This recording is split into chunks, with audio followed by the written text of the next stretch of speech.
হ্যাঁ এই দেখ সব কিছু না হলে যে ইয়েতে দাঁড়ান। হ্যাঁ এই দেখেন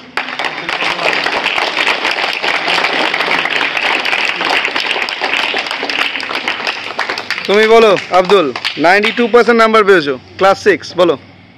প্রথমে সকলকে শুভ সন্ধ্যা। আমি আজকে বলবো তুমি কি করলে আমার মতো 92% পাবা। প্রথমে নিজের লক্ষ্য একদম নিখুঁত রাখতে হবে, যাতে এমন মনে হয় না যে আমি এটা করব তারপরে মনে হবে এটা করব। তুমি লক্ষ্য রাখছো সেটা করবে তো সেটাই করবে।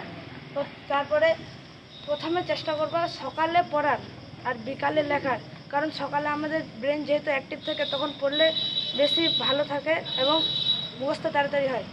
আর বিকালে যেহেতু আমাদের ব্রেন একটু ডাল থাকে সেই জন্য তখন লেখাই ভালো।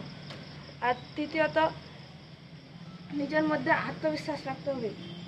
নিজের মধ্যে আত্মবিশ্বাস না থাকলে তুমি কিছুই করতে পারবে না।